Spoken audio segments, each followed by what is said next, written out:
Welcome, everybody, to Sunset City, a Sonic podcast for the classic and modern age. With me today, I have our Queen of the Undead, Suris, I am sincerely hoping that audio is actually coming through because I'm not seeing any indication of that right now. and our favorite little Boo Berry, Wayne. The hell did you just call me? You're a booberry now.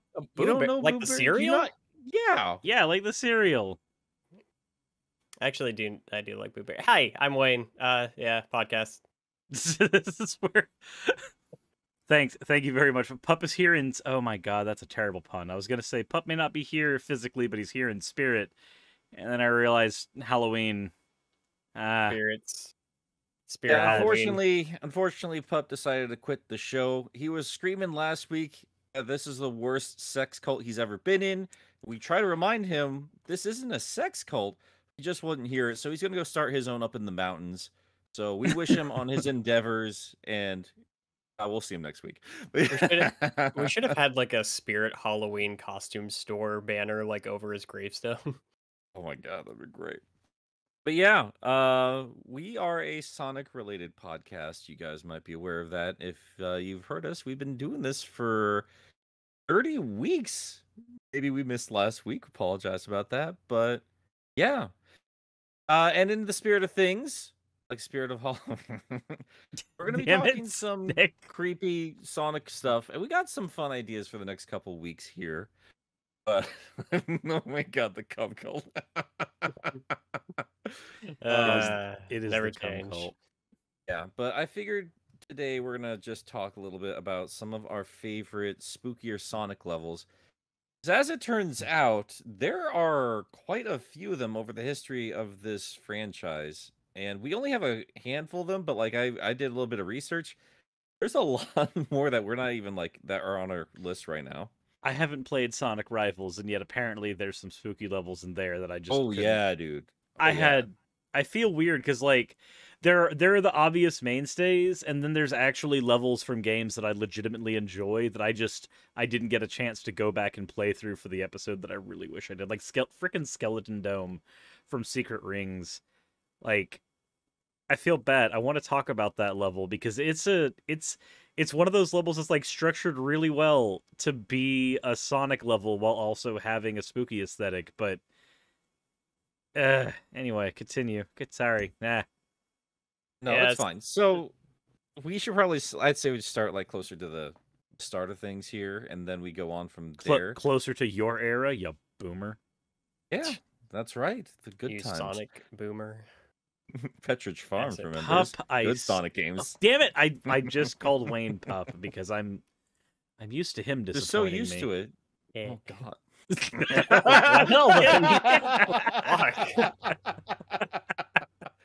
Yeah. Sorry. I was gonna say, sadly, I was not able to really go back and replay stuff this week. I'm gonna be doing a lot of this based off memory. Oh, you've been playing a lot of Metroid. You're fine. I've been playing some Metroid, but mostly just trying to work on a video that I have not been getting very far in. Well, I guess we could start. So I know that Marble Zone has like tombstones and shit in it, but I kind of wanted to start. But no, we are starting there. We are starting there. Okay. Yes, I have things to say. I'm sorry, but like, I don't think like throughout any of the classic trilogy we have anything that's like full on like this is Halloween. This is Halloween. Everyone come on the Pumpkin King. Whatever. Stuff like that. But those aren't the lyrics. Everybody ripping off the pumpkin thong. Oh, God. Look. Anyway, you brought cringe into this house. I did. You named our episode Spoopy. Yeah, it's Spoopy. Spoopy. Grown adult man. What is wrong with you? Spoopy fucking levels, Nick. Spoopy is one of the worst words anybody has ever come up with. It really is. No, it's not. Anyway. It is one of the best words in the entire world. No, because Pup is in the chat and he did bring it up. Like, yeah, Marble Zone it was a very interesting like dark turn after Green Hill.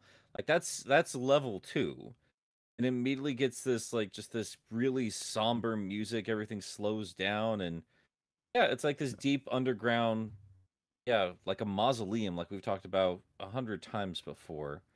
Yeah. And I know we're all probably sick and tired of it. And like game 2, they they kind of flirt with it, but they don't really go on full on spoopy, as Suris likes to call it. Yeah, they don't. Mystic Cave is not. It's but the music, dude. Yeah, the music slaps so hard. The music feels like you're in. So okay, Mystic Cave's music sounds like a dance remix of the universe of like the idea of Universal's fucking monsters. That's what it sounds like to me. I just hear like. I just hear you like all of Universal's monsters just trying to dance to that. I'm just like, yeah, no, that tracks. But you know, it's the level itself is not that scary in aesthetic. I don't think I even thought about it being scary as a kid when I was playing it, but I do know that I kept waiting for something to pop out when I first got there because that music is just so intense compared to everything else. Music makes you feel like something's gonna happen, and it just doesn't. No, you got fireflies. Watch out.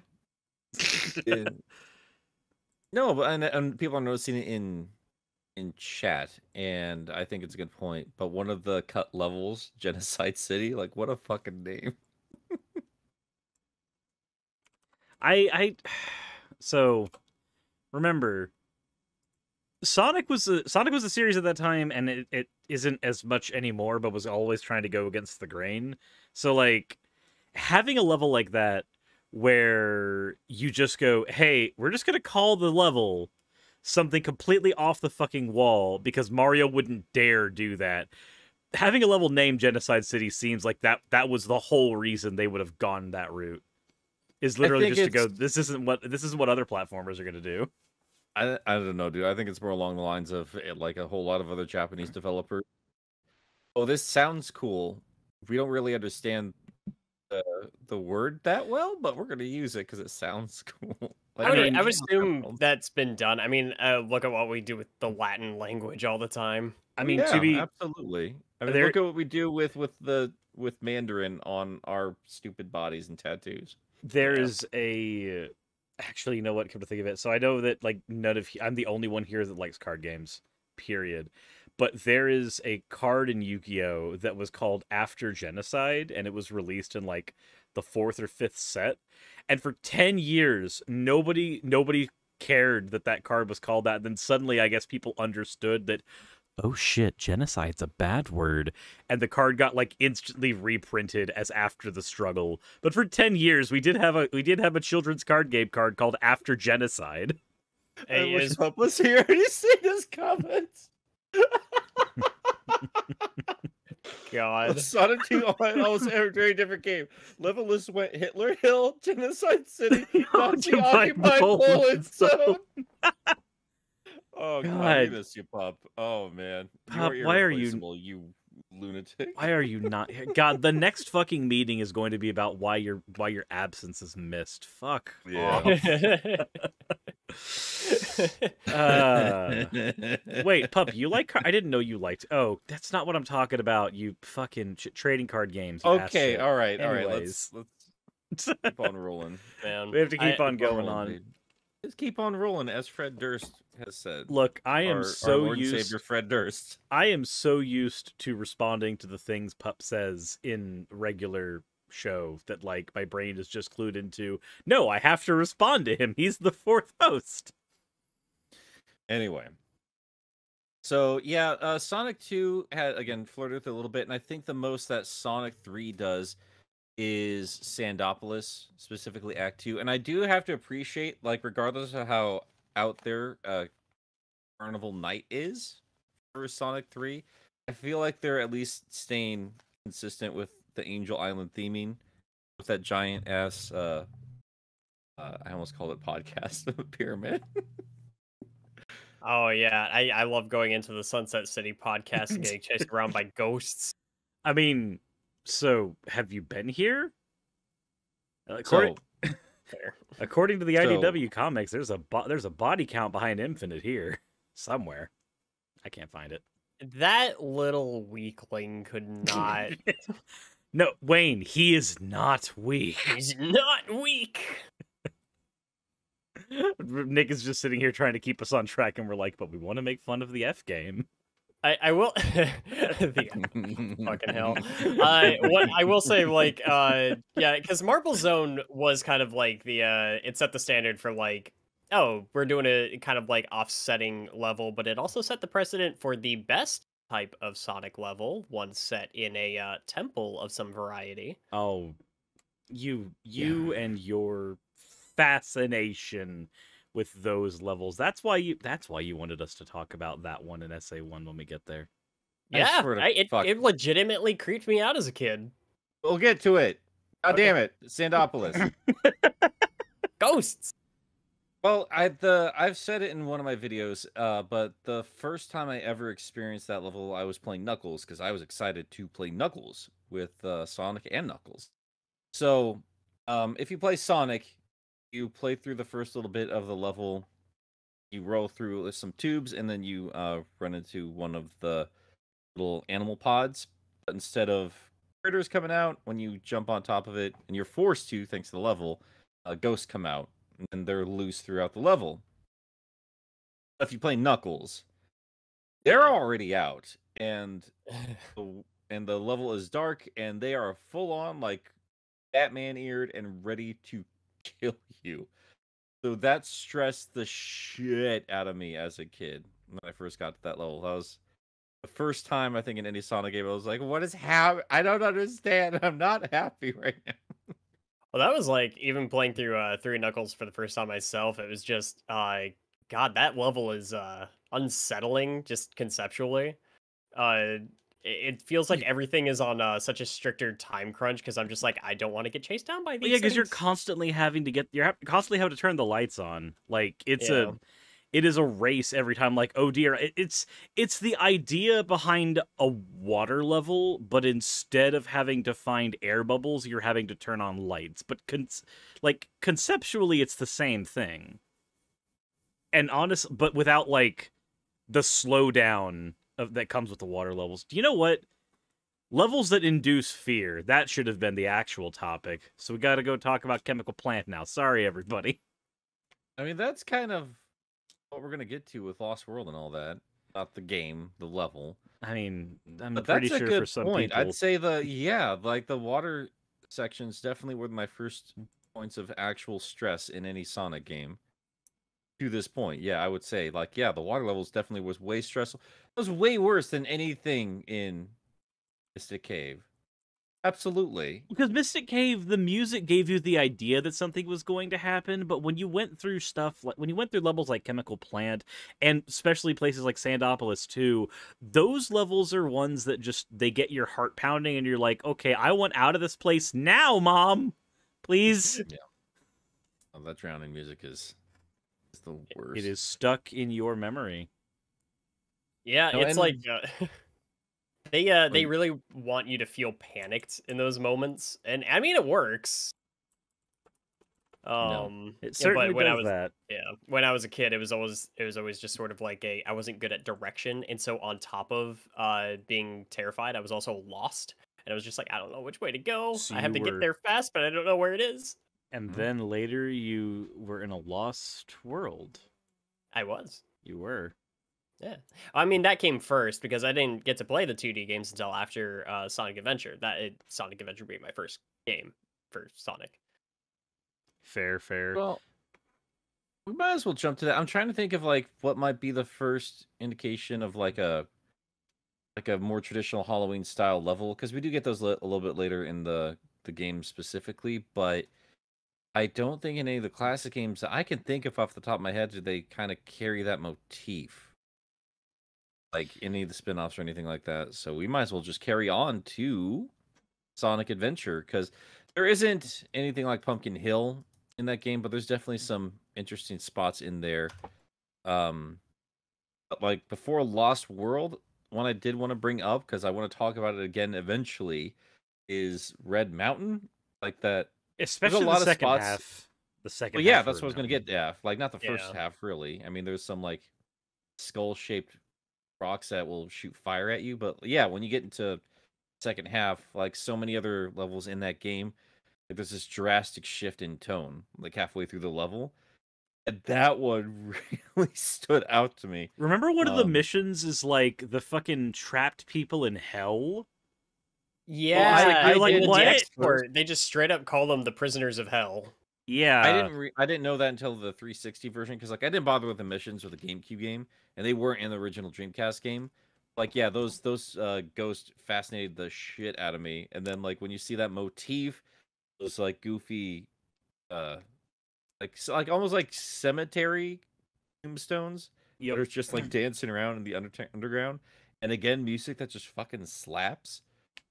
But yeah, it takes a completely different turn there. It was awesome. It really was like just running through hell. Red Mountain is a very I know that we're talking about like the spooky, scary stuff in it, but conceptually, the Red Mountain's a level that I love revisiting because the concept of the level begins with an ascent. You are you're fighting with verticality constantly, trying to get to the top of the mountain. But then when you get into the mountain, your goal is to stay horizontal, and the level is constantly fighting you as you're trying to do that. And for a platformer, that is a fun concept where you're just like, no, I just want to keep going forward, and the lava goes, I mean, you can try. And that's just, it's a great fucking level. It really is. I fucking love that level. I really, really love that level. It's super cool. It is kind of funny how like the music just goes from this kind of like timeless, upbeat, jazzy thing to something that could only exist in the late 90s. Yeah, that's a tune that I have not heard replicated very well. You can still hear June's kind of music, like, throughout that entire track. Like, you could really hear him there. I really would like to hear him, like, revisit that specific track, because it's really fucking good. Yeah. It's just the entire soundtrack of Sonic Adventure is just something special, man. It is. Sonny brought up a good point there. Oh, yeah, no, I hadn't thought of that, but we're talking about like the one in Amy's version of Twinkle. Yeah, I mean, all that Amy was really like, it was kind of stressful the first time I played that game. Like, it is just Resident Evil Nemesis, except you're playing Amy. I mean, I would say the Emmys from Metroid Dread, but it's just me having better opinions. Oh my god, I swear. It's like these things that existed before that fucking game or something. I don't know what you're talking about. It's the only game that exists now. All games are Metroid Dread. Pokemon, turn-based Metroid Dread. Mario, fast-paced Metroid Dread. Metroid Dread, it's Metroid Dread, Metroid Dread. It was a... Sorry. They played with no, I mean they played with that carnival theme really well, I think. Yeah. In terms of that mirror room. It was a lot of fun. And it was interesting. You go ahead. I'm sorry, I keep talking. Oh, you're fine, you're fine. I was gonna say, like, it was an interesting, like, I'm not the biggest fan of the world of like the depowering of Amy to a degree. Although at the same time that was like, I think at that point that was the most they'd ever really given her to do. That was the first time we ever played with her. Transition from just being a damsel in distress to being a hero in her own right. Yeah. And it I got a lot to say about Amy. I have a lot of respect for her character growth in Adventure. After Adventure, like before Adventure, she was the girl that got captured by Metal Sonic. Yep. After Adventure, she was the woman you really don't want to fuck with, because after that, we got playable Amy in Sonic Advance, and she was probably the most overpowered playthrough in that game. Then we got Amy in Sonic Heroes, which, despite that being the easy mode... So, Suris? Yeah? Let's stay on point. You stay on point. Well, I was going to say... it was... Even there, I was going to say, it was like, it was kind of an evolution of her damsel in distress sort of thing, is adding this sort of like cat and mouse angle to her gameplay. Yes, yeah. Because she was still, the victim of just being chased around to be used as... well, they weren't even after her. They were after the bird, right? Yeah, she just happened to be carrying the bird. So, I mean, she wouldn't let go of the bird. So this had to take her. Well, they weren't even after the bird. They were after the emerald. Yeah, the bird wouldn't let go of the emerald. So, I mean, it's all part and parcel. Yeah, and it's like I liked. I did like that they kind of took that angle and they're just like, okay, so she's generally the damsel in distress sort of thing, but she's given a more protective role here. So she's actually going out of her way to like keep something safe, and then like evolve that into, you know, at the end of her campaign when this stalker that's been chasing her around, this kind of like this symbol of fear for this character, uh as soon as it hurts the thing that she's been trying to protect, she just goes, she's ready to throw down. She's just like, all right, yeah, no, dude. yeah. So now I have to have freaking Amy Rose fan art where she's dressed as Jill Valentine in RE3. Thanks, Wayne. That's pretty dope. What? Yeah. Yeah. I appreciate you, chat. Thank you so much. That was got a whole chat about Amy. Like there's a lot I've been wanting to say about her for a while. But yeah, Wayne, that's a great summary of that transition.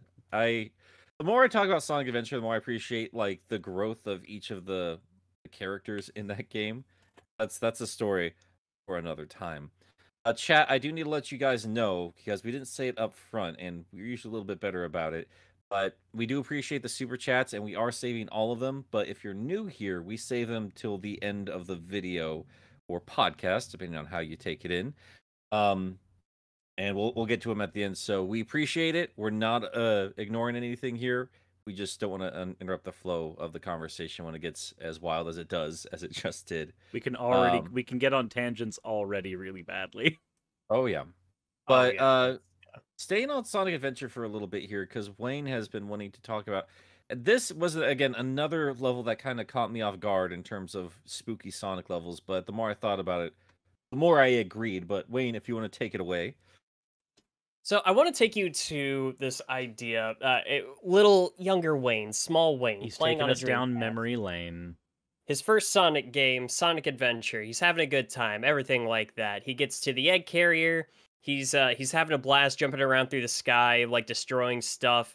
We reach Eggman and we fight Chaos 6. It feels like a fully fleshed out adventure to a degree. And then the egg carrier detonates and crashes, and Sonic wakes up in the on Angel Island, the Mystic. No. No. He's in the forest, like a rainforest. Yeah, the forest in the Mystic. This game that Wayne Wait, loves, what's it that he called? definitely remember, the Mystic Jungle. It's not Mystic Jungle. The train headed for the Mystic Ruins. There you go. The Mystic Ruins. The Mystic Ruins. God damn, I need to replay that game. Sonic wakes up in front of this temple as it just wakens. Like something has shifted here. I don't think it was just by his approach. You've been in the forest in the Mystic Ruins before, but now it's like something else is happening. You go inside, and it is on a different level. The music shifts into something that's just it's got a more haunting melody to it. It still also has this like this really nice beauty to it as well. The piano really helps kind of elevate this sense of majesty to the palace that you're in, to this temple, to this ancient civilization. But there's also a feeling of dread, and I'm not saying that to be funny. There is actually like joke. There is an intimidation factor to it as well. Of course, like it does shift again once you get further into it, where it gets a little more menacing. After you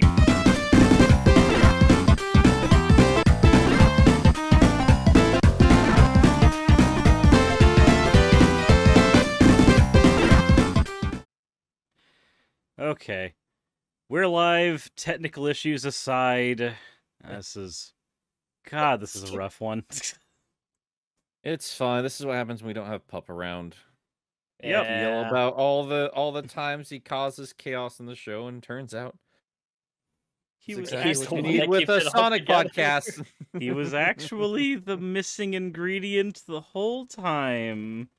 the true Christmas spirit was Channel Pup. The real Channel Pup was the Christmas spirit we made along the way. Every God, time an angel gets its wings, Pup shits in the lawn somewhere. Every time Pup shits on his friend's lawn, an angel gets its wings. I There we was doing the reverse because of the angel. You get it. I get it. It was a good I show. get it. Are we actually back on the show? Yes, right yeah, we're yeah, back. we're live, All we're of live. that was live. And it's okay. But you know what? You know what? Good. I didn't want Pup to miss any of that. Having all of that live is the most important part of all. Because after all, isn't that what Christmas Ween is about? Christmas Ween. Christmas Yeah. Ween. We're talking about Aztec temples with echidnas and giant snake. Who gives a shit about themes anymore? Fuck the world. I did just do an episode on Jesus Ween. I don't care. You talk about Jesus genitals all the day long. Let's get back to That's Lost not World. what I mean. So we need That's to talk what I about a heard. kid. How do you not genitals. say Jesus? I'm sorry. No, who says Jesus Ween and doesn't immediately think of some Christ cock? Are you kidding me? You mean some divine dick? Yeah. I'm talking about some sacrilegious sexual encounters. Nick, be not afraid. I feel like at this point we're just making up for the enormous lack donger. of Pup with as much obscenity as we can. Yeah, we are. This is where Pup is gonna pop on and go, guys, we need to have a talk. Okay, you guys crossed. I think you guys crossed the line. Oh. My Who's gonna stop us? Jesus? Not today. He was too busy being nailed by a bunch of Romans, Nick. Come on. Oh yes, more sex jokes. Anyway, Welcome to a Sonic podcast, everybody, for the classic and modern degenerates. I hope you brought your kids. I no joke. I have a friend of mine whose kid does watch this show because he's a huge Sonic fan. I've had He's friends like of mine 9. Say, like they've like, oh, I've heard of a Game Apologist I watch is like 7 years old. Like you are literally too young to be on YouTube. You knock it off. There are so many cum jokes in my colors video. I can't do it. You guys watch Pan Pizza? Rebel Taxi? I Of course, do. yeah. Oh my god, his latest video. Jesus Christ, dude. Like some of the jokes he made in that one. Oh I haven't laughed that God. hard in a while. If any of y'all are, oh god, God, dude. that was great. He's covering stuff like I've always wanted to cover, and I know people wouldn't watch it, so I'm so grateful for him because he's just talking about some crazy ass just jet ski games, and I'm like, fuck yeah, dude. And guys, oh, you know what? Yeah, all y'all go watch Rebel Taxi's newest video about jet ski games when you get a chance. It's fantastic. It deserves more views. Yeah, good shit. Anyway.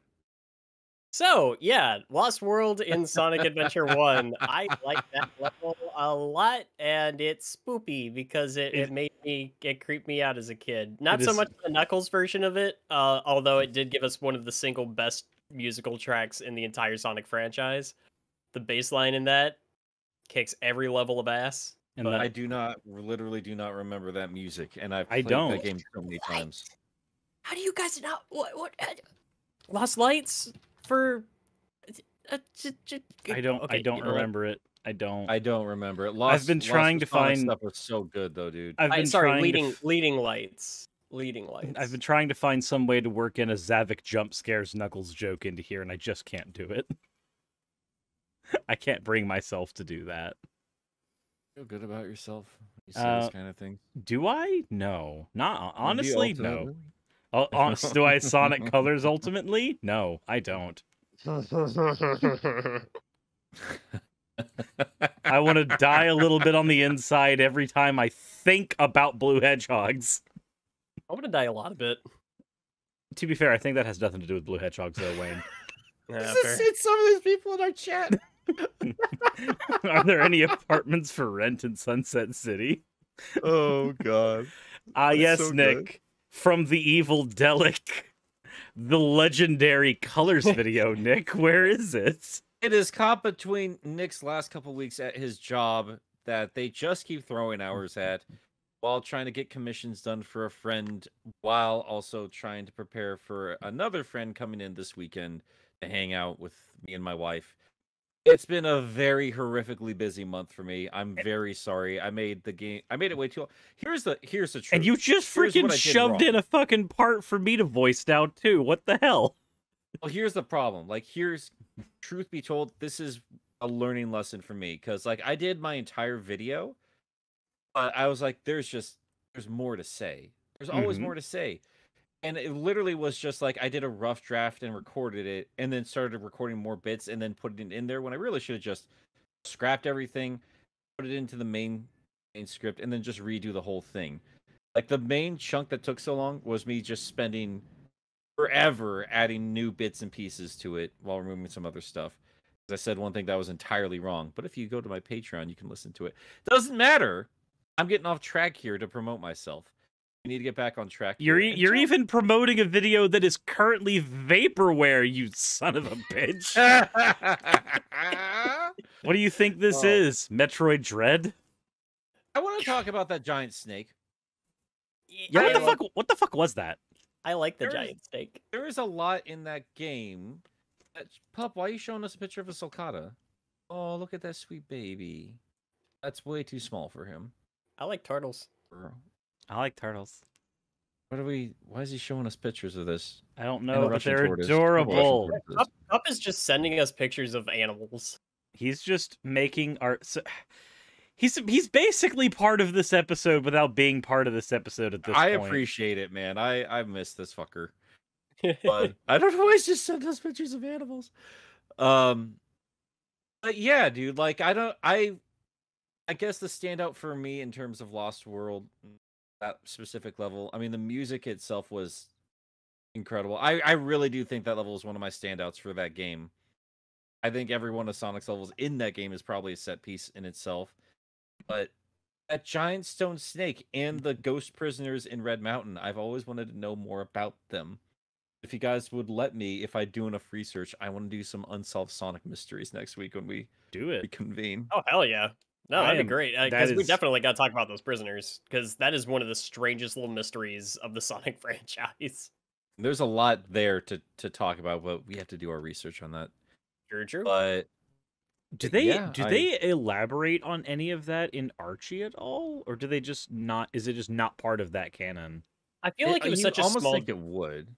Yeah. I don't know if that was a detail that Archie or the comics at all ever really touched on. Archie's so weird, dude. Because at some points are like, yeah, I can't imagine this is ever going to show up in the comics, and then another time they're going to do an entire issue on a fucking Mecha Sonic cameo that doesn't actually do anything in the game itself. So it's kind of up in the air. So we'll do our research for that. But is there anything else you guys want to talk about in terms of Sonic Adventure spooky levels? Because it did a lot of interesting things with creepier elements.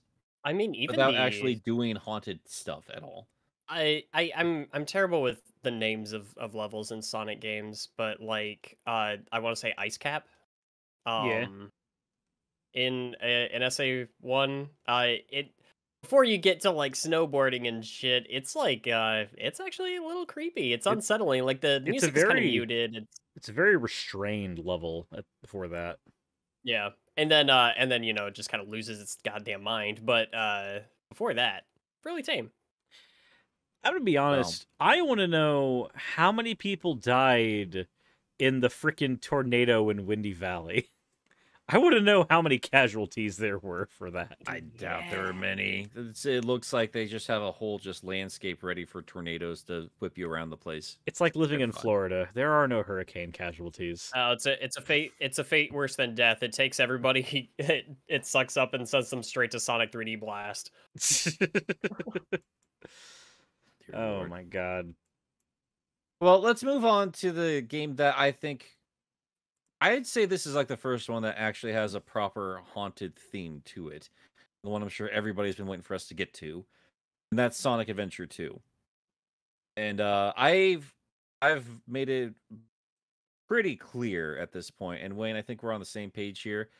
While I respect the game to death, I'm way more of a Sonic Adventure 1 fan than I am 2. That's both of That you. said, holy shit, I love Pumpkin Hill. I adore Pumpkin Hill. That is so why much. we are in Pumpkin Hill right now, Nick. It is such an iconic level, and it's not even a Sonic level, man. It's Knuckles. Well, technically there is a Sonic level that takes place here, but it's played, but you play as Shadow. Yeah, but I think anytime anyone's thinking about that level, we're thinking of the thinking Knuckles of level. Knuckles. You're thinking of And, like, Knuckles. You're thinking God, of that dude. song.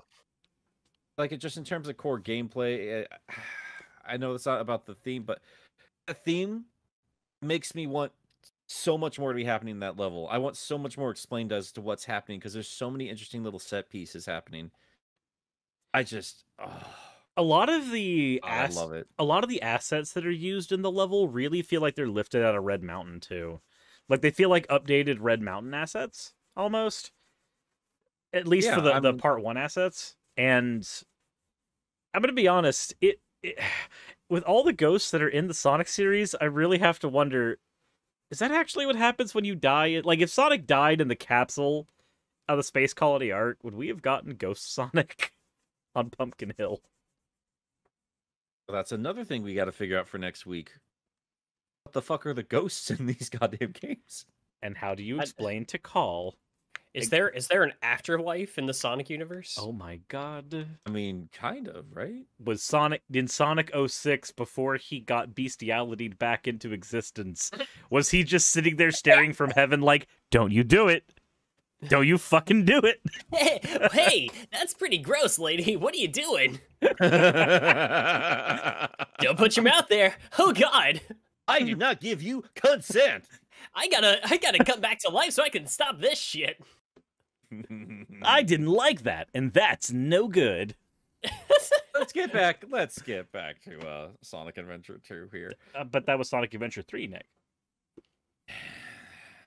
I mean, not wrong. Well, until they use the title. I mean, yes, we all agree about that. No, don't even pretend when they use the title unless you want to accept Sonic 4.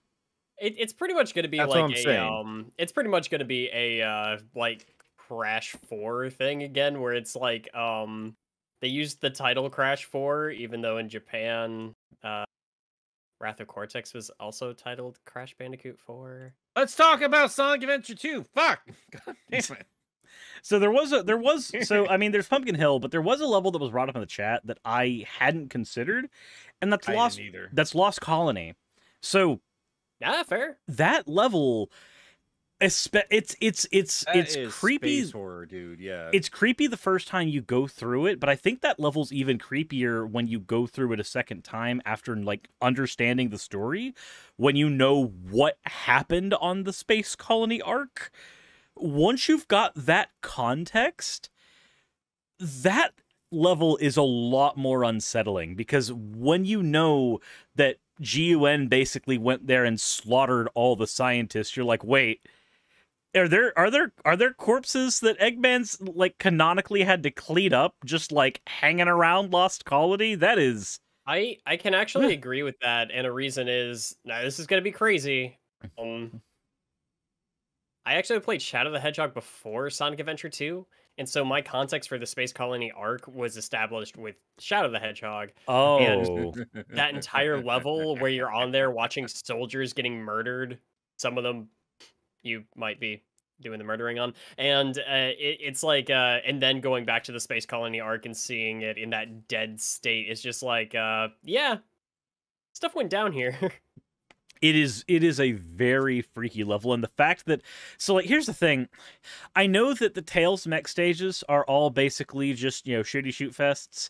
I have to say, Eggman stages in that game are actually, most of them have pretty well realized mechanics, and Lost Colony's mechanic of having to destroy as many enemies as you can so that the explosions will give you the ability to see is like, that adds to the atmosphere of that level so much, where you're just like, okay, there's only so many enemies around here that I can blow up, and when they're all gone, I'm out of light.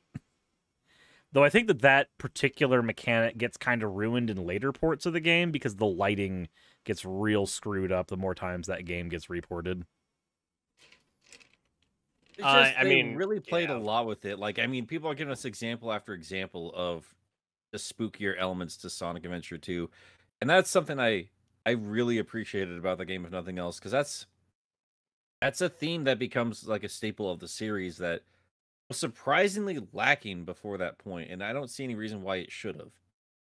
Yeah, and I mean, because like here's the thing with the previous games, there was a little bit of there were the horror elements, like we had the Sandopolis we mentioned, there was the theme and Mystic Cave, Marble. Yeah, there's little hints and pieces, but nothing full on.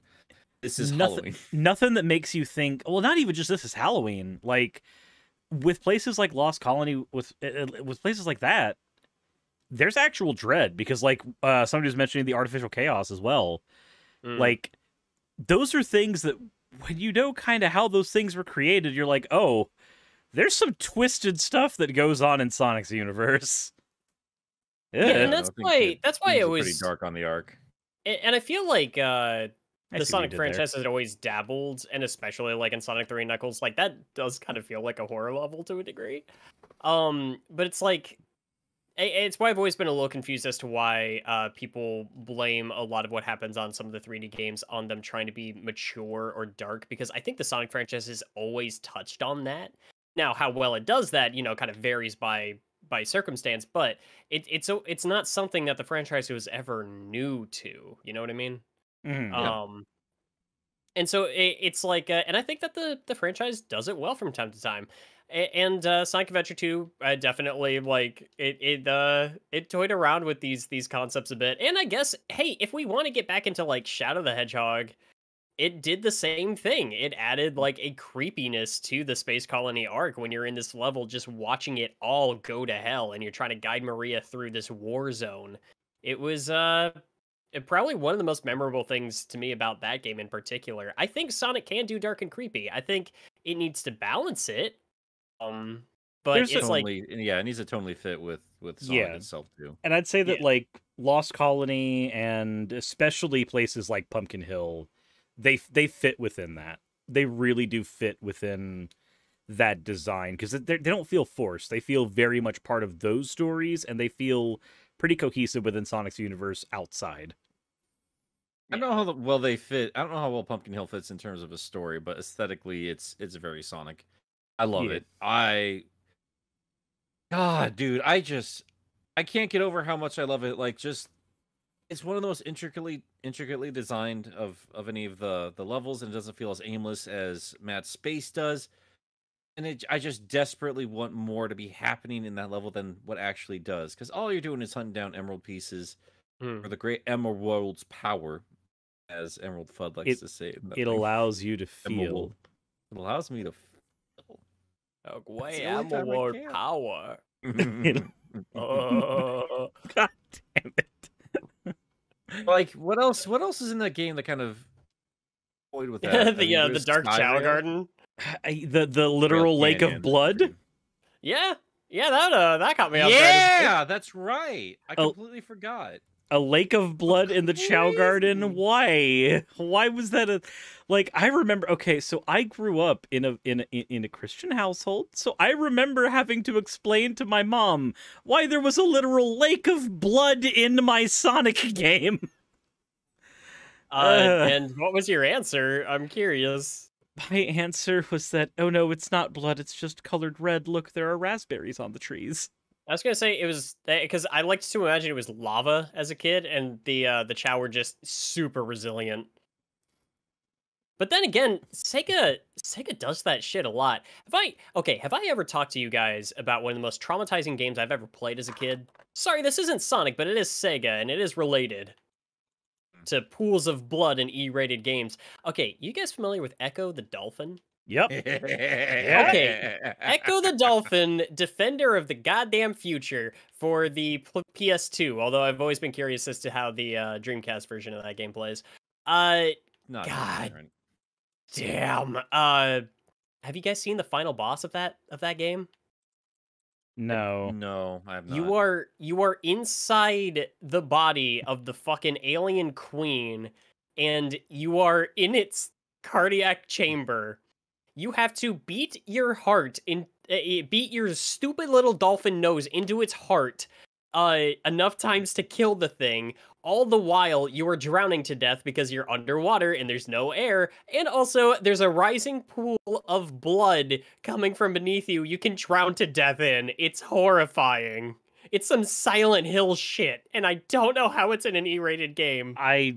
Holy shit! I did not realize that so I'm familiar enough with Echo the Dolphin in terms of like the few videos I've seen, but just looking at this stuff right now, my brain's like, wait, did H.R. Geiger make this? Mm-hmm. This is straight out of the Aliens franchise. As the game keeps going forward, like the ocean keeps getting darker and creepier, and it like the creatures that are beneath there as the aliens, or I'm sorry, the foe are taking over. It's haunting. It was one of the most terrifying things I ever saw as a child. What's really funny? Mom and Dad bought that game, not for me. They bought my sister and I a PS2, and they probably saw Dolphin, and they're just like, oh, cute. And so they bought it for my sister. She never played it, and I was bored one day, and I tried it out, and I regretted everything. Yeah, dude, that's kind of on par for Echo. They go fucking wild, all three of those games. Not Junior. Junior stays pretty... Echo Junior is like the only one of those games that plays through like you'd expect it to. I own every... It's a fun little dolphin game that's just for little kids. The rest of them are just wild, dude. I own a copy of Echo Junior. That's the only one I have that isn't in a box. I gotta see if we still have that at one of my other stores. Shall Mix in the chat confirmed placenta. Gonna edit the page now. It's placenta. Or conversation on all that Chow blood. Let's actually. The Chow Garden is literally. Oh, I was gonna say. Oh, what is that one? Sorry. Oh no, like just like all the levels that actually kind of have like a creepy theme to them. This Meteor Hurts better than Pumpkin Hill, which is just factually wrong. No. But Aquatic Mine was also one that is, still within the Pumpkin Hills, as you were. That was a level I keep forgetting about. Like every time I play the game, kind of it is kind of a spooky themed level. It's not as like in your. It's not as in your face. Water in there too. Yeah, it's not as in your face with the Halloween aesthetics as Pumpkin Hill is, but it carries a lot of those assets over. And that's the first time you experienced the Ghost in Knuckles playthrough, right? Pumpkin Hill's before Aquatic Mine, I thought. Is it? Could be wrong. It's been a while. I believe Hill's before Aquatic Mine. Yeah. I'm gonna try to put my biases aside here. Conceptually, Aquatic Mine is cool. Like just. I think so. Yeah. And I really think it's a cool idea. And it does like it makes me wonder. It's like, why was this such a theme in Sonic Adventure 2? You know? I could describe Sonic Adventure 2's like level aesthetic as that skeleton puppy that you find. Like that's the best way I can describe it. Oh, the skeleton dog? Macabre yet cute, yeah. The skeleton dogs and the half fishes in that game are just neck-breaking weird sometimes, but they're cute. So fun. It's so cool, dude. I as much as I shit on Adventure 2 eventually or occasionally because I miss my hub worlds or some of the level design here or there, I really love the spookier aspects of that game. I think they did them beautifully, both in terms of like the cuter macabre stuff in Pumpkin Hill and getting the more terrifying space stuff, because those last few levels are super intimidating until you become more confident in playing through them. I do have to admit, so on the topic of like kind of recontextualizing a lot of the stuff on the Space Colony arc with like understanding what happened there, Meteor Herd almost feels like the belongings of all of the dead people on the Ark just kind of floating around there now as space trash. I mean, you're not wrong. And that just feels baller, dude. That feels fucking weird to think about. You know what else is actually kind of creepy in SA2 on the Ark? That artificial Master Emerald altar Yeah. Like, I don't know why, but when I was playing through that game for the first time and like I saw that altar for the first time, there's like this pulsating like machine surrounding it and everything.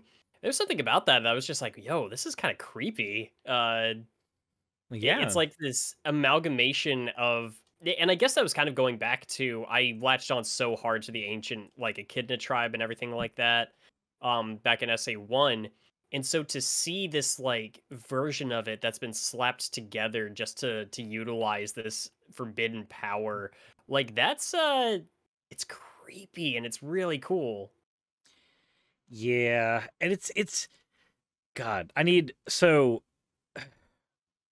revisit Adventure 2 on stream now and not like go through I'm going to do a playthrough Adventure 2. Yeah. No, I want to actually just go through and explore that game properly with like get a mod that allows you to go in first person mode if I can find one, so I can just like inspect a lot of the assets in those levels now, because now I'm like, oh god, what am I gonna find now that I'm thinking about a lot of this stuff? Because I know that a lot of the like the more macabre aspects of this stuff is stuff that only exists in our minds because we know the story behind it. But there's gotta be something that's left over in like the assets of that game that hints to that too. Yeah. These are one of those things I want to I'd like to see, and I do want to hear from chat too, like unsolved Sonic mysteries. Like I've been banging that drum for a while, but like I really want to do that as a topic for next week. But like between that and like the ghosts, I really want to know what the fuck is King Boo's whole deal and all of those other things. I think that'd be fun to kind of dig into, and I think Sonic Adventure 2 is a mine full of great ideas in concepts and stuff like that. In terms of that, I think that'd be worth checking out. Plot twist: King Boo is actually Gerald Robotnik. Oh. Hmm. That's just him. Well, I mean, why else is it, he's in a giant pyramid for that has a fucking space shuttle house in it guarding the way to the colony. He's trying to keep it out. To be fair, though, it's not just the space shuttle that's in that pyramid. There's also a teleporter in that pyramid that takes you directly to the Ark. It's Gerald Robotnik.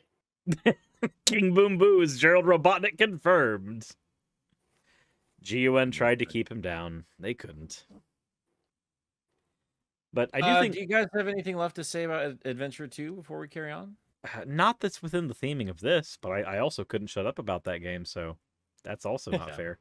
That's fair. No, I feel the same way about SA1, so it's like, no, I definitely, I know how you feel there, Chris.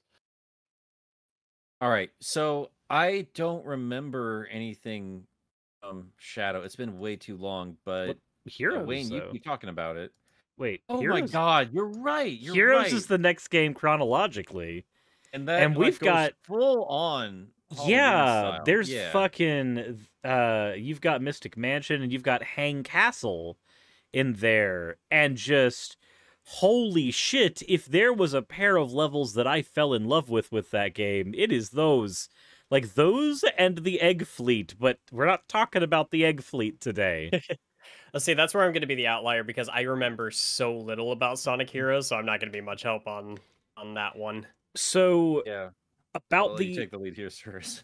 So about the only sin I think that Mystic Mansion and Hang Castle really commit is that they use the egg pawns a lot still. Like that's one of the biggest issues with Heroes is like a lot of the enemies are just reskinned egg pawns, which sucks because that level deserved better enemies. There's a lot of things, especially the ending where the levels get entirely like ridiculously trippy, and there's this entire like 3-minute segment where they're like, hey, here's a section where you have to play as the speed character, but there's a lot of ways to fuck up and the level's going to trip you up, and then here's the section where you have to do it as the power character, so on and so forth. But they do a lot of almost like manipulating gravity, especially in Hang Castle, but it doesn't feel like gravity manipulation the same way that you get in like is it Crazy? Yeah, Crazy Gadget in Adventure 2, where it's not as in the way. It's more like aesthetically, you know that the characters are walking in places they really shouldn't be, but you're there nonetheless. And there's a lot of I don't remember if it's Mystic Mansion. I think it's Mystic Mansion where this takes place. But there's an area where like you walk in and there's this door and it just goes nowhere. But then like when you walk around it and you pop back around, suddenly the door actually is like open and it leads to another section of the castle. And there's like almost no explanation as to why that's a thing. And I love that because it's not really creepy because the level is themed to be very, very goofy with the Halloween aesthetic. But I love playing around with stuff like that where where it's not just going, aha, we have the Halloween decorations on in the Sonic level. It's like, no, some of the mechanics in this level are just meant to fuck with your head. Yeah, no, I'm watching a little bit of the playthrough of Hang Castle because I don't recall too much of it, but this was definitely a standout for me for the game when I played it. I love this kind of aesthetic in any game to begin with. Yeah, like this just looks ridiculous. This is great. It is the worst thing about it is the fucking boss fight at the end because it's not a boss fight, but like I'm sorry, when you go through Heroes again, because I know that's the thing you're planning on doing eventually, Nick. Sure. When you go through Heroes again, that level and also Egg Fleet, like any amount of slogging that is in that game is, in my opinion, made up for when you get to those levels because they are standout and fucking amazing. But yeah, no, the aesthetic in Mystic Mansion and Hang Castle, they're good, and they carry over to Shadow the Hedgehog, which I think Wayne will probably have to take the lead on. Yeah. It has been a very long time since I've played Shadow, but I do remember bits and pieces. Because I do remember there wasn't a whole lot of creep factor in that game. For as edgy as it was, it had plenty of levels that were just kind of like upbeat. I mean, just like its own carnival level in there. Yeah. And I like. No, actually, that game doesn't have half bad music. But I remember like. There was not far into the game. I want to say it was like the second level or something, depending on the route you took. There was like, again, I don't know what it is about ruins and everything. It might just be that are you it's talking about connected to the aerial ruins you do with Knuckles? Yeah. Yeah. I, as a kid, always adored anything aesthetically that just kind of like had the ruins of an ancient civilization. Anything of like there's something where taking that location and taking the things that they have built and reanimating them for our own purposes feels almost gross to me in a very intriguing kind of way. And so anytime I'm seeing something like that and they've got this fleet of ancient ruins and stuff like that, I was fascinated by that concept as a kid, and there was something just sort of like creepy. It's not in the same level as like that's a very brightly lit level. There's nothing particularly Halloween themed. It's not trying to creep you out. I think it was supposed to just be a cool visual. But it's like depending on how deep you want to look into it conceptually, a little unsettling. Well, yeah, it's like with the Soap with Adventure 2. There's some things that are creepy because the game is trying to be creepy. There's some things that are unsettling because the game's trying to be that. And then there's other things that like have a more existential dread to them where you have to kind of think about it. But once you think about it, you can't unthink about them almost. Like you can't unsee those concepts. The idea of us just kind of reanimating a lot of that shit the way that you're mentioning. Like I personally hadn't thought about it that way. Half of it because I haven't gone through Shadow the Hedgehog again in years, but I hadn't considered that. I wouldn't have. Yeah, I wouldn't have either. I would have been like, "Oh, is this guy Sanctuary?" Like that would have just been.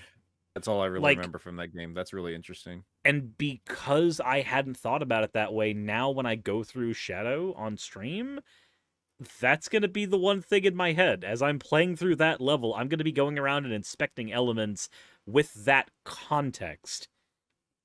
And that's going to make it an interesting experience. I'm not going to lie. Yeah. So, is there any... I mean, sorry. Oh, no, you keep going on your point. I was thinking about something else with Shadow. There were actually some other levels that did, I think, try to legitimately go out of their way to make you feel uneasy. There's like, again, oh god, it's so fuzzy. I remember there's a level like towards the end of one of the routes where you're like, I want to say you're in some kind of like base that's up in the air or something like that, and it's like during the it's in late day, so you got this like glaring sunset over the horizon that you're constantly looking at.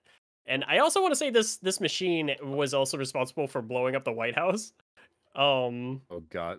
Well, there is a full on like macabre Halloweeny theme or closer to Halloween theme. I mean, there's a level called Cryptic Castle. Yeah. They've got Cryptic Castle, pumpkin. was that in Yeah, Cryptic Castle is Shadow the Hedgehog. It's basically because there's a lot of asset swapping between Heroes and Shadow. Cryptic Castle is the level where they take the Haunted Mansion and Hang Castle assets and flip them into the Shadow the Hedgehog game. Okay, They're different I'm enough. seeing They're it now, different yeah. enough. I'm watching it. Oh, I know they're This is different cool. enough, but they feel very samey. Like you could take Cryptic Castle and put it in Sonic Heroes, and it would not feel like it didn't belong. Yeah, no, Yeah. I agree. I'm excited to get back to some of these levels, dude. I'm not gonna lie. This is pretty cool. Like the game may be a slog to get through, but there's certainly something special about some of those levels. There are some that I can't stand. Like I am not looking forward to going back to the Space Colony arc. I'm not. I remember as a kid getting lost in that level. Any creep factor that level might have had, any contextualization that level might have given me was lost by the fact that I was stuck in it for 33 fucking minutes. I have a really specific experience with that level in particular because that also happened to me and I got lost in it for the longest time. But that was also the night that because my TV that I was using at the time was dying out and the AV ports didn't work in it anymore. That TV must have been like the size of like one of my computer monitors at this point, probably a little smaller. Mm-hmm. And I remember my parents came home with a new TV for me, which again wasn't anything impressive by what we would have in today's standards, but it was still like a little 4x3 like like tube TV. Yeah, CRT. Essentially. Yeah, CRT, sorry. But it was so much bigger than what I had before, and I was fascinated because suddenly I'm getting this much bigger picture of this giant like space colony and everything. I'm trying to lead this girl around while people are constantly dying in the halls and stuff like that. As much as like I might need to go back and replay this game because the more I think about it, the more there were some kind of neat things going on in the background there. Yeah, and I'm seeing that here. I mean, do you guys have anything to say about like the actual like Halloweenish level in the game? I don't remember it, unfortunately, so no. Like I'm watching some playthroughs of it right now. This is really cool, man. Like I kind of want to revisit this. Like giant jack-o'-lanterns and like a giant haunted castle, and it's weird because it's Shadow the Hedgehog, like just the edgiest we try hard we get. Yet the actual like Halloween theme thing looks just so fun. Like it just looks like it's having fun with itself. I'm gonna be honest that I think that entire game, with as cringy and try hard as it is, I kind of feel like if you go back and play it, there might be an edge of like they knew what they were doing. Part of it, I think so. Part of it, they still have fun, and it still feels very Sonic. And I think the biggest problem with that game is just the mission setup more than anything else. Imagine if every level was Team Chaotix. There's a bunch of chows in this level. What the hell? Yep. I remember being so excited because I was just like, oh, it's my little buddies, and then lamenting that there was no Chow Garden in Shadow the Hedgehog. Yeah. Where I could train an army of bloodthirsty chows to go do my bidding. That's because this is such a cool aesthetic, and you're getting chased by like a giant skeleton dragon thing at the end here. Oh, what the hell? What? Yeah, this is rad, man. I don't remember this. I gotta replay this game. No, this looks amazing. Cryptic Castle. I'm sorry I didn't play you Shadow the Hedgehog. I mean, I played it when it originally came out, but like for this episode, I completely dismissed this one. I'm I'm a little regretful that I'm excited to go check that out whenever I go play it for the game or for Game Apologist. And then you will get upset the entire time, and then you'll recollect yourself, and you'll talk about it very positively on a video. Oh, you say that? I mean, I think Nick, I've known you long enough. Yeah, but dude, I get like real. Like I'm just gonna tell you right now, 90 minutes, a lot of that's not very nice to Sonic Colors. I can't. God, I can't wait for this legendary video eventually. It's just a so hyped up for this. movie of whining is what that's gonna be. A movie of whining and cum jokes. It'll be the wine apologist. I mean, that's most wine heads or winos, isn't it? You'll be H Bomber guy yet. Go on, making your full length movies. Yeah. That'll be me with Majora's Mask next year.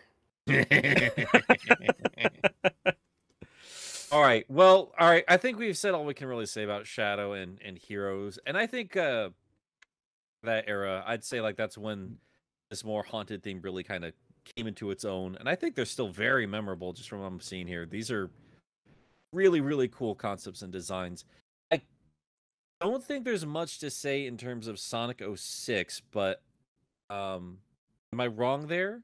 I remember even less of that game, so... I don't remember any spooky levels in Sonic 06. I'm going to be perfectly honest with you. Okay, well, let's move on past that. I'm sure chat will correct us if that's the case. That aside, Pup brought this up, and I wanted to bring this up a while ago. Sonic Rush Adventure has one of... I don't know if it's like one of the best haunted levels. It's been a long time since I've... Oh, the pirate ship one? But the pirate, like the haunted ship level... sorry, boys. I will be right back. Yeah, no problem. It's got one of the greatest music tracks in all of the franchise, as far as I'm concerned. So here's my thing. I have only ever played the first couple levels of Sonic Rush Adventure. I need to actually beat that game before I can honestly comment on it. And I hate saying that. This is why we need Pup here, because he's out of all us the most recently played through. Oh shit! Oh no, there actually is a creepy thing Smacko just pointed out in 06. Go for it. Crisis City. There's an entire fucking post-apocalypse where humanity is dead. Yeah, I mean, there's definitely, I'd say Mephiles more than anything else is like the creepy factor of that game. Yeah, like just the way that he moves around like a pup. Like, okay, so his music, yeah, dude, he takes all of that and puts it into one character. So like we all know that like characters in Sonic 06 move around like puppets to begin with, but for Mephiles, it's like they dialed that aspect up for him, and just oh my god.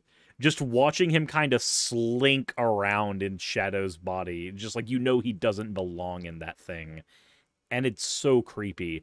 And it's weird, too, when you consider that his voice actor is fucking Dan Green, the voice of Yugi from Yu-Gi-Oh! And Knuckles. And Knuckles. He's Knuckles, too. Yep. Great voice for Knuckles, by the way. Yeah. A bit too old sounding for a teenager, but... damn if I don't love Dan Green's voice, man. I'm going to be honest. The only two voices that I do not like in that cast, I do not like Omega's voice, and I do not like Rouge's voice. Omega's voice is way too... Yeah, it needs to be deeper. He needs to sound like Gamma. I don't give a shit. Yeah, he needs, like... I like Omega's voice in Heroes. I think that it's perfectly fitting in Heroes. But I don't need Rouge to sound like she's constantly trying to seduce the cast. I just don't. That's kind of I think that's fine for her. I think her ex voice is way better. Are you slut shaming Rouge? I think that's the same. No, we're not slut shaming Rouge. Just I prefer the Adventure 2 voice for Rouge. I just prefer the Adventure 2 voice for Rouge. I'm sorry. No, I do too. Oh, I like her. I like the 4Kids cast quite a bit, actually. If I'm honest. Like I said, those are the only two miscasts for me. Just Omega and Rouge. That's it. Everybody else is great. Well, we already know that, like, Sonic X Rouge, she might flirt, but she's dedicated to one woman, and that's her cop girlfriend. Yep, Topaz. She's dedicated solely to Topaz. Continue. So, quickly, because, again, I'm watching the playthrough of what's it called? Haunted Ship. Yeah. Again. This level is just great. I love this. It's again another haunted theme, but we got pirates in the mix there. We got some ghost pirate robot things going on here, blasting through cannons and up and down, like, what are they called? The riggings of a ship, I suppose. Masts. Like all the masts and the riggings, like all of that, like almost like a really nice it's just a nice aesthetic for a Rush game. They really played with it nicely because he's going up and down ropes and like torn up stairs, and their scale's a bit off, if I'm honest with you, but it's really cool, man. Like, this is another great haunted level for Sonic, and again, it's not like full on actually creepy. It just takes a macabre setting and just has fun with it. And again, the music of this is, it just fucking slaps, dude. It's really good. So I apologize that you guys have not beat it, but hey, I would recommend it. I just need to Pup go. would agree with me there. I need to go. That's through the it DS again. game, right? Yeah. Yeah, it's the second DS game. Like Okay. I miss. As much as I love Rush, I never actually got Rush Adventure as a kid, so I only played it on like friends' copies for like bits and pieces. So now I feel like a piece of my childhood that could have been there is missing now. Well, the only Rush game I've played is like I don't know if this is contentious to call it that, but the Colors DS. It's very much that's considered Rush like free. the third one. Yeah.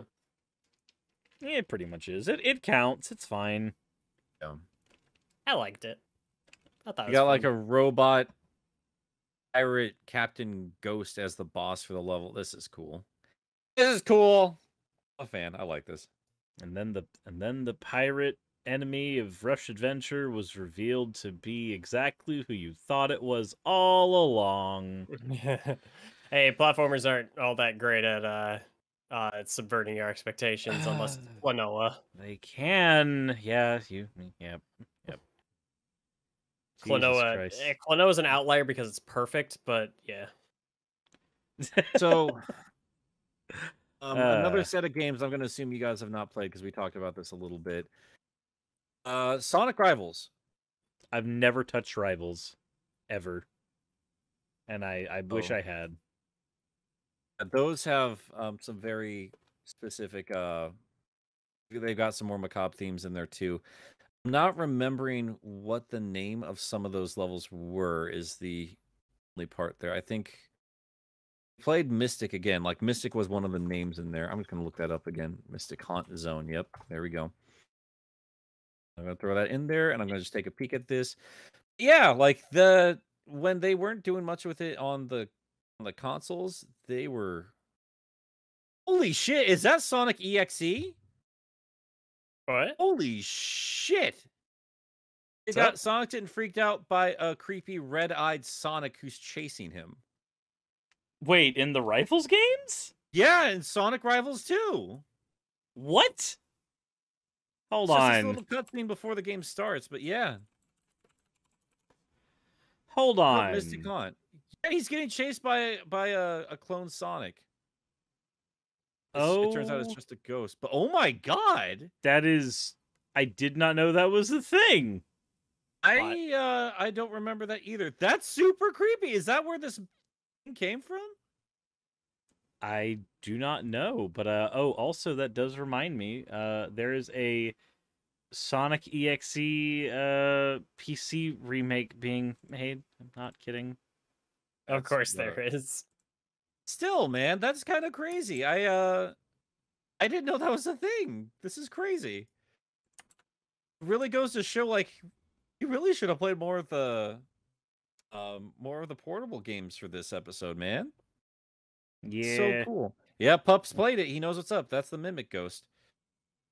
That's really cool, man. Okay, well, I'm gonna get off of this because again, nobody in episode today has played this yet, but nope. Yeah. Well, I mean, I played Rivals 2 a long time ago. I just don't remember this, but yeah, this is really fucking cool. Going on from there though, am I wrong in saying I think this is hilariously weird? The game that features most of the time you're playing it as a fucking werewolf. You don't have any haunted themes at all in that game, right? I can't think of any. Which is funny because it did have an animated short promoting the game. Night of the Werehog. It was great. I loved that short. Oh yeah, it felt like a Pixar mini. I was gonna say it was like if Pixar did like Casper. Yeah. Yeah, it is charming as hell. Very strange that with the advent of that game, we don't actually have anything at all that is horror themed. I guess it's because the primary theming of the primary theming was based off of like individual like real life places, and they didn't really want to associate any of those with like this is the scary country. It's not like they had it's not like, well, actually, you know what, they could have had a Transylvania country. Cowardice. That's they could have been like, and this one's Transylvania, and that would have been fine, I imagine. But God, still, a Transylvania themed like Sonic world would be so great. Just imagine the new freaking the new rival character for that is like a vampire bat, and this like the entire time Sonic's trying to make them his rival, and then Rouge just comes in and is like, nope, this one's mine. I don't fight Knuckles for the emerald anymore. This is my rival now. Back off. I made a joke about this a while ago, but this kind of drove me nuts. But like when they did Halloween costumes for one of those mobile games, they had Shadow dressed as a vampire. Rouge was right there. Yep. Was she dressed as anything? Instead. She's dressed as a witch. I mean, witch. to be fair, A witch. Witches are hot, but also are vampires. But vampires are dead. They literally can't get it up. Think about it, Wayne. Vampires are like all sexuality. Oh, I know. I know. The horniest creatures in fiction. I know. Christopher Lee played one. They are nothing but sensual. That's because the entire the vampire was based on horny aristocrats. That was literally what they were stereotyping when they made vampires. So I guess you're just proving our point. Yes. Why the fuck wasn't she? Wasn't Rouge? Why wasn't Rouge a vampire bat? I don't know. I can't.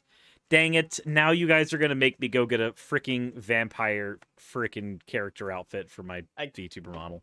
It's nothing to do with Rouge. Why do you always have to just make it about you? What? I'm talking about the vampire thing. Shush. I cannot believe we've been robbed of Rouge's giant vampire dick.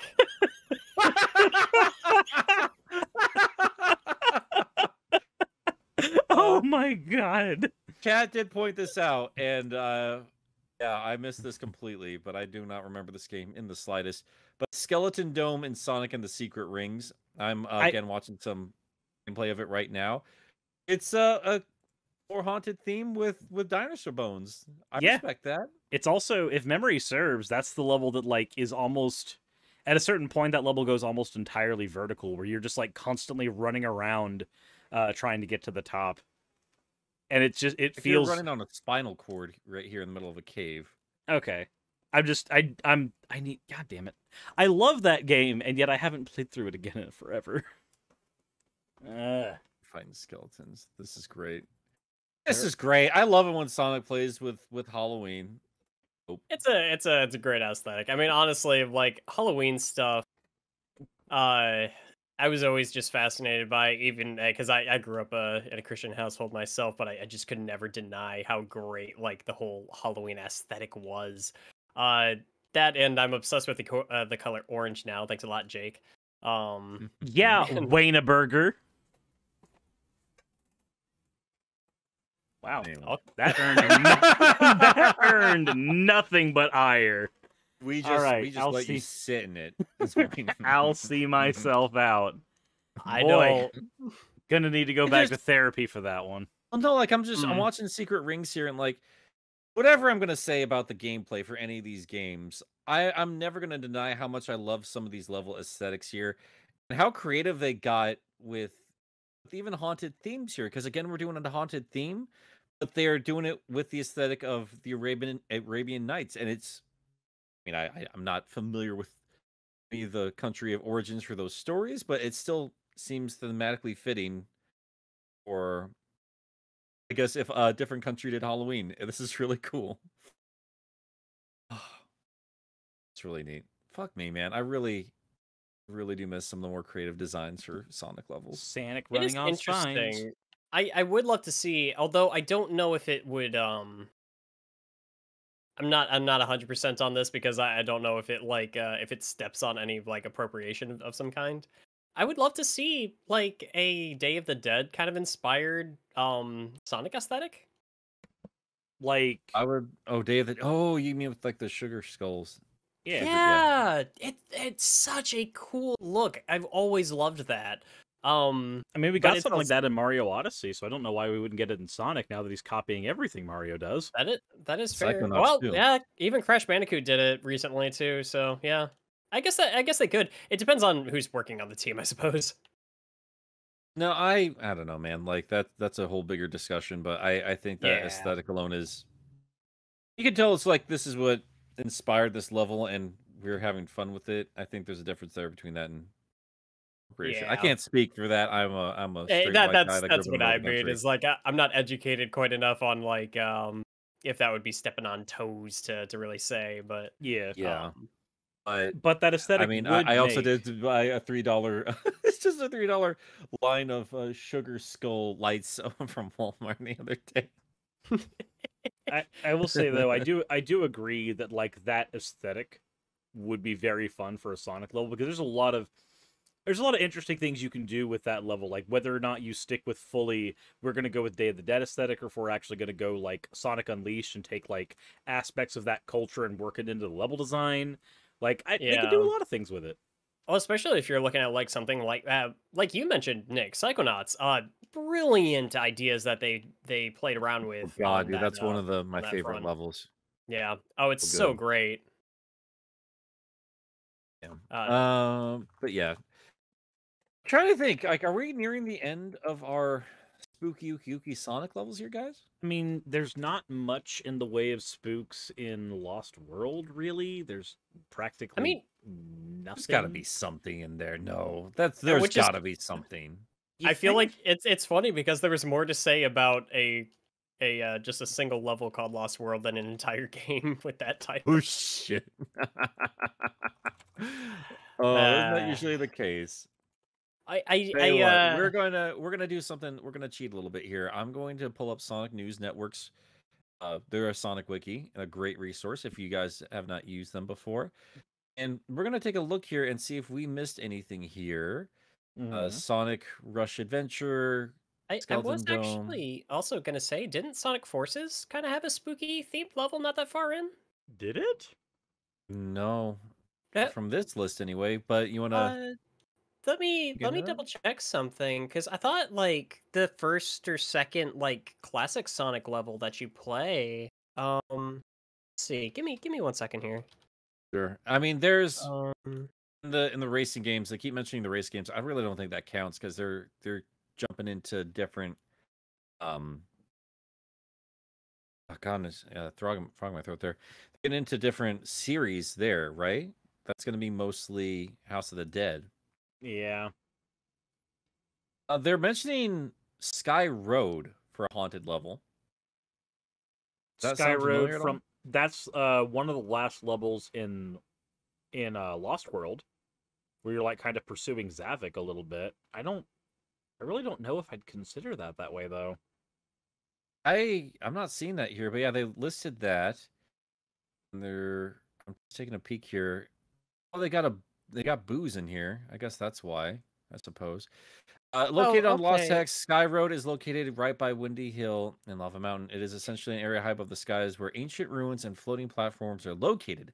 There are two variations of the stage. One is a peaceful daytime-like zone, while the other takes place in a darker surrounding area where thunderstorms and ruined cities can be seen in the background. Why don't I remember this? Because it's in Lost World. I did remember what level I was thinking of in Sonic Forces. No, it's not spooky at all. I was actually mixing it up with a level from Lunate's Veil, so that's my bad.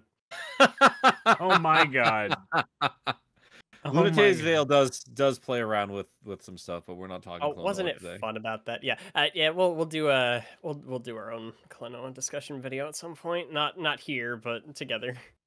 Yeah.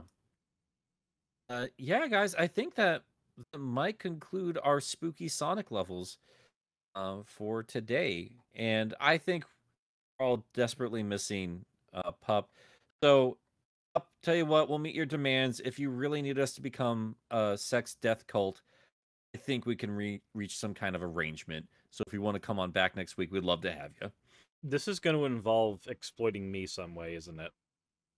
Always. I feel like you just keep trying to insert yourself into these situations here, Suris, and quite frankly, I'm not gonna pee on you, man. I'm just not doing it. No. Like, Vampire Rouge ain't gonna pee on you, Suris. Give it up. I'm gonna wait to see if we have anybody in chat here with any other suggestions here. Let's go ahead and get through our super chats for right now, and I have to scroll through all these fucking animal pictures that Pup wanted to distract us with. We'll get to them. We'll get to them. Why? He wants us to show them to the audience where he's been. It's a Sonic podcast. It's not family get together photo time. God damn it, Pup.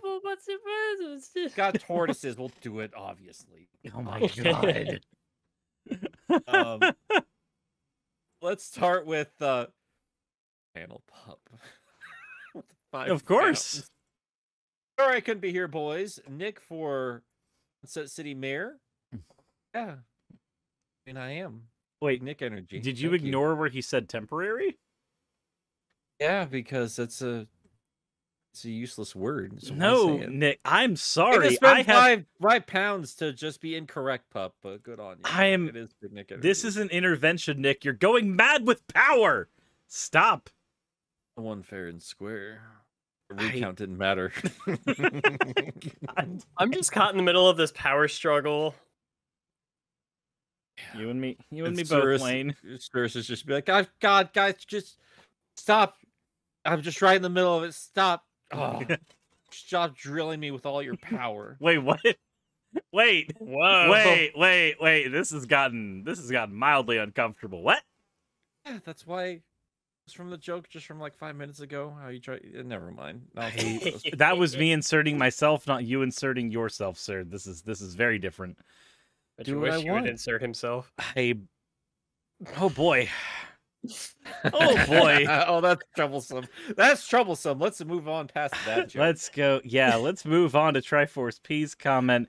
$5. Have a meeting in 5, so I have to watch later, but you folks have fun today. Oh boy, they said that on the first part of the episode. Yeah, they did. They're in. Something tells me we'll be having a meeting later too. I guess so. Sorry, everybody. It's okay, Sorry. Nick. Everybody, I got the meeting. you need to go to the corner now. It's okay. Wayne, you got the next one? Yes. So this one was from that Jordo. Wait. Nope. No, I'm sorry. I'm skipping ahead a little bit here. From Sonny. Yeah, $2.79 Canadian. Haunted Ship Mystic Haunt Supremacy. Yeah, those are the PSP and DS game. I see. That we haven't touched. They're really good. We owed them more attention than what we gave them. We really should have played those because they're really cool. I didn't know about I completely forgot about the Mystic or the Copy Ghost, whatever the fuck it's called. That's really cool, man. It was really cool. So we're gonna explore that a little bit further. Mimicghost.exe. Yeah, I'm gonna be doing some deep dives. I'm excited to talk about Sonic again. It's a Christmas miracle. That Jordo gave us $5. I need a full horror game starring Amy. Wouldn't say no to it. It'd be fun. It'd be very interesting getting a now the question is, would you want it as a reimagining of First Action Adventure 1, or would you want something completely different? I've said it on this podcast before, and I'll say it again. I really wanted that gameplay refined a little bit better. I think she gets the raw end of the deal there, and I think she really has some really cool mechanics at play there. And I think they come out to play really nicely in Advance 1 as well. I don't really recall too much of 2 and 3, but I really was having fun with her for at least Advance 1. So, yeah, but I'll take more Amy gameplay however I can take it. But bring me that hammer and that awesome momentum it gives you too. It's really cool. Yeah. Turns out the whole time Nick was just an Amy simp all along. Guess you could call me a simp hog. It doesn't work. It doesn't work as well. It really Of doesn't. course it doesn't, because it's not Sally. Do you need to rally for Sally? A little bit later. Moving on. Wait, what? Off screen. Oh my god. Is that what the kids call on it? So, Suris, it's your turn. Sure thing. The next one is from Way Past Cool Kid, correct?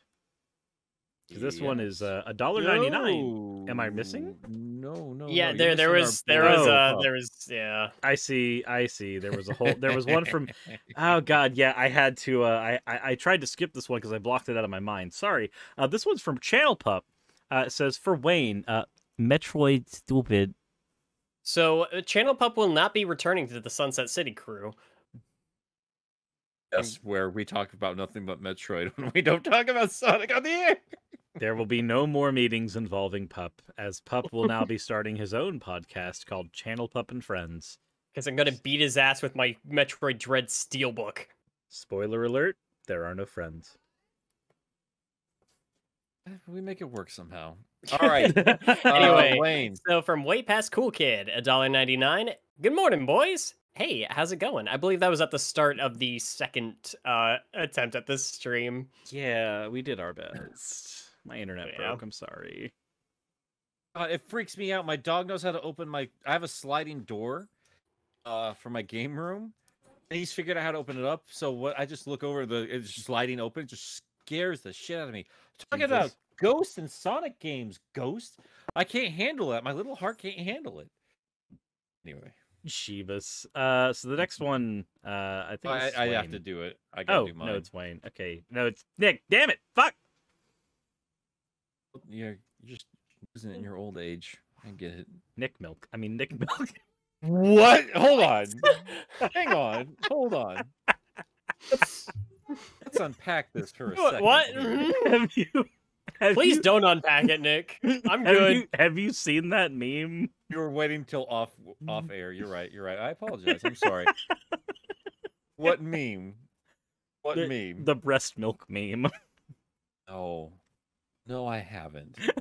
Sony gave us $2.79 in California, I guess. I don't know. Did someone say Zavik? Don't we always? We probably said it at some point, yeah. He is the best.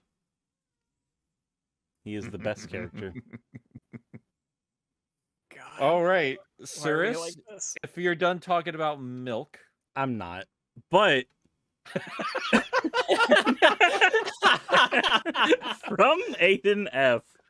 Love the podcast. Best part of my Friday. It was the best 2 parts of our Friday, too. That pup is speaking out. Nick Milk. Oh no! I don't think that should be one of our running gags on this show.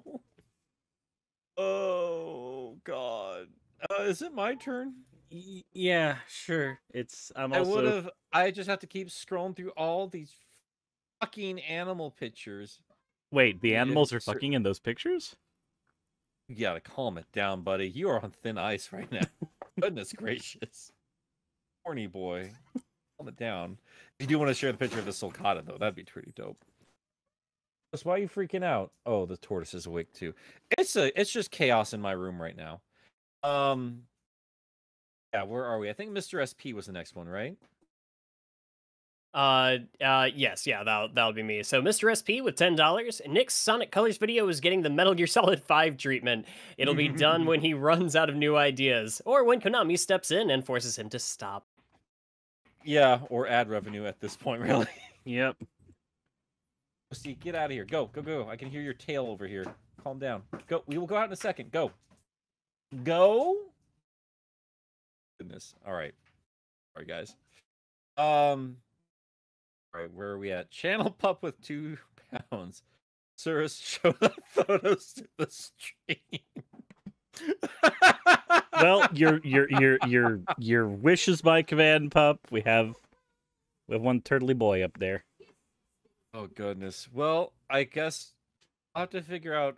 I'm looking at chat too. We'll have to figure out an interesting way to advertise Nick Milk on a T-shirt someday. I don't want this. Welcome. I'm sorry, Wayne. Look, he's an old man. He's not going to have it much longer. It's going to turn to powder eventually. Use it while he can. That's the kind of tortoise I have. The one you're showing right now. That's a sulcata. That's adorable. Yeah, it's a young one like mine too, from what I'm seeing here. Yeah. Anyway, I keep having to rescue turtles from the road, Nick. Yeah. You want to trade houses? Because I would live there and make a beautiful turtle sanctuary. Because I'm supremely jealous of all the boxies and terrapins you keep running into. It's like one every other day now. I'd like to know how big that sulcata is. He looks young still. This picture. They're the third. Oh, it doesn't matter. I don't want to get into tortoise rant. Where are we now with our super chats? We're at the one from that Jordo, I believe. Your turn. Yeah. Nick. This is from. This one is from that Jordo for $5. They took Pup's balls, so he took their podcast. Yeah. Why doesn't he have his own show called the Pupcast?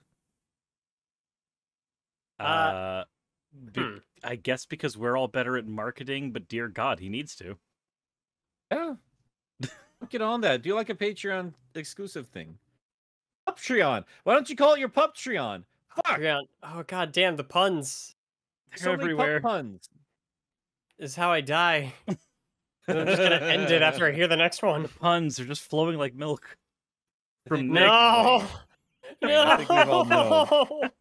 We don't know how, we don't know when, but I think we've all accepted that somehow, some way, Pup will be the death of all of us. I don't want to keep thinking about Nick's milk. You're welcome. Anyway, Jamal Simmons, our pal Jamal, $5. Happy B Theory Day, guys. Can you guys make Nick to sing Pumpkin Kitten? I think he meant Pumpkin Hill. Campaign on this donate. I don't know the actual lyrics now that I'm thinking about it. Can you sing the Pumpkin Hill song? Ricky Wild Wild West, Jim West, Desperado, Rough Rider. No, you don't want nada. None of this 6 gun in this brother running this Buffalo Soldier. Look, it's like I told you. Any damsel that's in distress, be out of that dress once you meet Jim West. I don't actually. That's the only.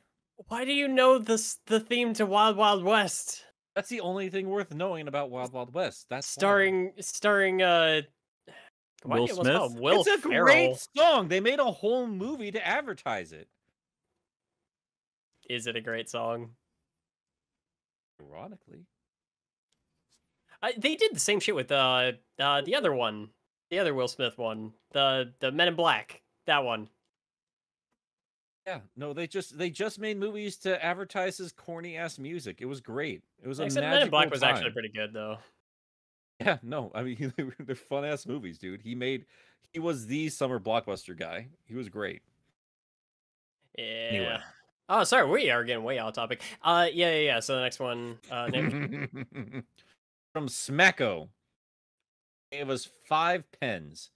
And I love the Echidna lore in the essay games. Too bad Sega seems afraid of revisiting it since of the Penders thing. Also have some Smacko. I guess he's just decided, you know what? This is my own currency. Have some Smackos. It's like a bad freaking cryptocurrency, Smacko coin. It sounds like something you would find in a Ren and Stimpy cartoon. That's what it sounds like. Need to pay for 15 Smackos, please. Goodness gracious. Everyone's still talking about Nick milking the fucking Nick, I'm sorry that I have created a meme. You're not it's welcome. fine. We're not gonna deal with no Nick milk not until I start my OnlyFans. It's fine. Moving on. It's like we're gonna have cartons of it too, but instead of like the faces of missing children on the side, it's just gonna be a picture of Nick's dick. I mean, we could go that route. We could just give me some big old mommy milkers like we got for Suris there. Yep. That's fair. Why not both? I know a couple of modelers that can get you hooked up. No, not doing that. Let's actually talk about the comment in hand here.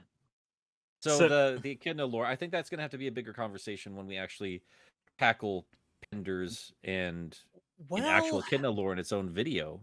Honestly. Yeah, because I do have some thoughts about that, especially with I feel like the movies are gonna try to open the doors to that a little bit and get back into all of that, but that might be a discussion better for whenever we tackle echidnas in general. When movie 2 comes out, we'll see what they do with it. Yep. Yeah, I think Suris has been doing a lot of legwork when I said, like, look, for speed reading, we're really gonna have to tackle like the Pender situation. I think it's important because I think a lot of fans only know him as this negative force in the franchise. And in a lot of cases, I do think he is, but at the same time, I think it's important to tackle the human element of all of that as well. Both sides of it, both for him and the artists and writers and fans he's affected. But yeah, I mean, the echidna stuff that he's involved with, it is, if nothing else, it is fascinating. And Suris has been doing some diligent work finding like the legal stuff behind all that, like what's been said in court and everything, so we get as thorough as possible. So I think, Suris, I think you're onto something. I think bringing Knuckles into a giant mainstream event like a movie, that's going to reignite that discussion, and I think it would be pretty on point for, I don't know what I'm trying to say. I think that'd be a good time for us to see where those conversations go, be informed enough that when those questions start popping up again, we're ready to tackle them. I still have the login for the legal site. The only problem is that it's going to I don't know how much it's going to cost me to get all those documents, but we'll see. Well, let me know, and I'll, obviously Your I'll soul. when all that stuff there. Suris, what did you send in the chat? Jesus. It was the meme. Oh no. Oh, Pup, what did you make? No. Jarrett. Podcasting this, you fool. Oh my the rest god. of the zoo pics. Oh god. This has been pure chaos. Where are we? We got past that. Wayne, wait. You want to do way past Ghoul Kid? Yeah, that's fucking great. Way past Ghoul Kid. Don't get grabbed by the ghoulies, guys. Come on. Sorry. Way past Ghoul Kid sends $1.99. Sandopolis has ghosties. That's valid spoops. It's valid spoops. I love that word. I know wrong. You guys hate it, but I love that word. Of course you do, you fucking nerd. Anyway. Oh, it's called Nilk now. No! Oh no! Nilk. Wait, the question needs to be asked then. It's chocolate milk. Anyway. So, Mr. SP said $10. Let's not forget the most traumatic Sonic level of the classic era. Carnival Night Zone. Oh, do you mean Limbo? You mean Barrel? Like the ultimate Donkey Kong thought he had barrels. Sonic's Carnival Night Zone. He's got barrels. Should we just rename the episode to Milk? Milk. Oh my god. That's gonna have to be a thumbnail picture at some point that one Chip Up made. I'm scared now because because Chalmix is a really good artist and he's saying Nilk in all caps in the chat, I'm scared of what we're gonna find on Twitter in a week. He is inspired. Congratulations, Nick Milk is his muse. Oh God. Okay. You okay, Wayne? No. Suris, you want to go next? Yeah, sure. AKA Dogs. Shoden. Thank you very much for the $10 for and on to you, Wayne. Yeah. So, our pal Jamal, $2. Nick X Sally Acarn for life. I think the milk is made.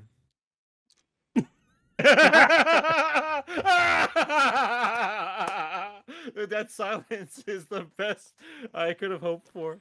Oh, I just delicious warm milk. Okay. Jamal Simmons, we're not done yet. I'm sorry, everybody. Said $2. Can we get a Nick Milk fan artworks try? Oh, we're missing one. We're missing a couple, actually. We also had Channel Pup with £2, obligatory Klonoa name drop. Yep. And also Way Past School Kid again with obligatory B theory sex joke. And them all in. Oh God. And another one that we didn't quite get into the list here. Way Past School Kid with another $2. Nick Milk Bath when. It's like gamer bath water, but milk. Oh no. Here's the thing, Nick. Bath. All I'm doing is I am forcing what has already happened to me onto you, as I have shown in our chat. I keep saying it, and it's never happened yet. So we'll see. I know you made it when you have a whole bunch of Nilk artwork. That's gonna be how you get all the fan art. It's finally going to happen for Nilk. Oh God. Let's keep on rolling through. So gotta keep on pumping out. Yeah, Way Past School Kid gave us $1.99 to say Nilk again, and AKA Shonen just sent $5. The Nilk commercial, Sally does acting, Rouge does the narration, and Pup and Suris do the writing. Yes. Sure. We got it. And Evil Dalek sent £1.79. Weave 2 Creep Weeks. Tails Doll and Sonic EXP episode. We'll see. We'll talk about it a little bit more. I'm gonna do Tails Doll for a Mecha Madness eventually. So I do feel like Tails Doll and Sonic EXE stuff is really overdone, though. But it's more. A lot of the fan base, a lot of that lore themselves, and I think that's fascinating in its own right. I'm not gonna pretend like I'm very informed on it. It's definitely not on my time. So I don't know, but we're gonna have to wrap things up, guys, because my dog is whining at me, and he's got to drop some real big poopers here soon. He's a pooper pupper. He is indeed. Guys, thank you for everything. What is everybody up to these days? What are you guys working on? Well, I'm still just kind of like neck deep in Metroid month. Actually, when we're done with the podcast, I really need to finish out this next episode so I can get the Patreon version of it going up today, and it will be going live Sunday. I was gonna try to. There was one other project I was gonna try to do. I can't do that now. It's fine. Everything's fine. And then I have like 2 more Metroid month videos going up this month. It'll be Prime 3 next week, and then Dread the week after. And then I need to take a week off of making any videos after that. Your boy's tired. Understandable. Suris, what are you up to? The biggest thing I've got going on is as soon as the 19th hits, as soon as I wake up, we are starting my subathon, which is a 12-hour-long stream on Twitch to begin with, but every time somebody gives a sub, it adds 5 minutes to my timer on the stream. Anytime somebody does a donation, it adds 10 minutes to my timer on the stream if it's a $5 donation. Basically, I'm going to be trying to get a lot of content done during that time, and also be doing a lot of group games with people. We've even got sub goals. A certain amount will play Gartic Foam with the chat, Among Us with the chat, stuff like that. Will all be happening over there. We've also got a bunch of special guests who are coming on. I've got a few people from the VTube community who are comfortable coming on my channel. I've also got a few other people who I do not want to name because this is not the place for it, who will be coming on as well. So if that kind of madness is your cup of tea, then I'll be over there for pretty much until chat starts having mercy on me. That's kind of how those things work. Cool. All right, and I'm a Game Apologist on everything. I've not put out a video for a couple of weeks. I really got to wrap things up here, though. My dog really has to go to the bathroom. Solid Colors video is going to be coming out soon. And yeah, I mean, if you haven't seen all my videos, please go watch them. Pup is that Channel Pup. He just recently released a few videos on different subjects. He gave a much more positive review on Venom, I think. I have not watched his video, but I've seen the God, Ghost sounds so sad, dude. Yeah, he's not sad. He just needs to shit. So go watch his stuff, Channel Pup. We're gonna be back next week with even more Sonic stuff. Pup, I'm sorry, god damn it, this is not a zoo picture podcast, and that wouldn't make sense for the audio people who still don't have these audio files anyway. I gotta go. Book it since another $2. Nick, get your nanny milkers under control. All right, go take care of Ghost. Go do your thing. You're a dog dad. Go do it. Me and Wayne got the rest of this. All right. Have a good one, guys. See you later. Hi Wayne. Now you're stuck in the chat with me. Oh God! And with that, because I don't want to be held at gunpoint here. The hell are those? And the sun is setting on this entire conversation. Good night, everybody. All right, bye.